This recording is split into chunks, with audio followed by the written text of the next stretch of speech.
2 Timóteo 2:8, palavras do apóstolo Paulo. Lembra-te de Jesus Cristo, ressuscitado de entre os mortos, descendente de Davi, segundo o meu evangelho.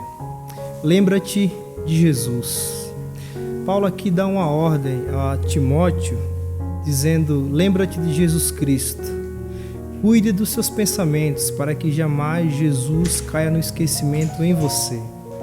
E o lembra-te de Paulo aqui é um verbo imperativo na língua original, que significa guardar em mente, pensar, lembrar. E como é que Timóteo deveria lembrar-se de Cristo Jesus? Paulo diz: lembre-se especialmente como o que ressuscitou dos mortos e que é da descendência de Davi. As palavras da descendência de Davi retratam a humanidade de Jesus. Fala da sua descendência terrena. Lembre-se que ele se tornou homem. Lembre-se que ele tinha uma descendência por trás dele, o povo hebreu, a nação de Israel. Lembre-se que ele era da linhagem do rei Davi, da descendência de Davi, por isso que ele era rei. Ou seja, Paulo lembra a Timóteo da encarnação do Filho de Deus, do seu esvaziamento e da sua humanidade. É por isso que João escreve no seu Evangelho, capítulo 1, versículo 18, dizendo que ninguém jamais viu a Deus. O Deus unigênito que está no seio do Pai é quem o revelou.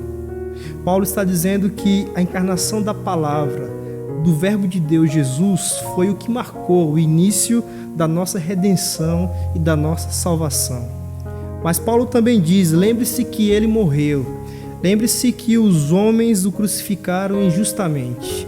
Mas, principalmente, Timóteo, lembre-se que ele ressuscitou dentre os mortos. Não esqueça jamais que ele venceu a morte, que ele ressurgiu dos mortos para mostrar que o seu sacrifício foi aceito, que a redenção foi consumada e que a dívida da humanidade está paga. 1 Coríntios 15, 22, Paulo diz: porque assim como em Adão todos morrem, assim também todos em Cristo voltarão à vida. A ressurreição de Jesus é o alicerce que sustenta a nossa fé, é a base que sustenta a igreja, é o fundamento que sustenta o evangelho. Jesus ressuscitou, ele vive, ele reina absoluto, em cima nos céus e embaixo na terra. Por isso Paulo diz que se Cristo não ressuscitou, é vã a nossa fé e ainda permanecemos em nossos pecados. Mas ele ressuscitou. Nos evangelhos, os anjos, logo após a ressurreição de Jesus, dizem às mulheres diante do túmulo vazio: por que vocês procuram entre os mortos aquele que está vivo, aquele que vivo está?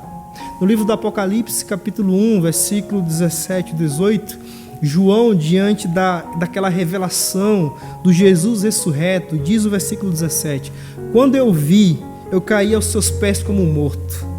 Porém ele pôs sobre mim a mão direita, dizendo: não temas, eu sou o primeiro e o último, e aquele que vive. Estive morto, mas eis que vivo pelo século dos séculos, e tenho as chaves da morte e do inferno.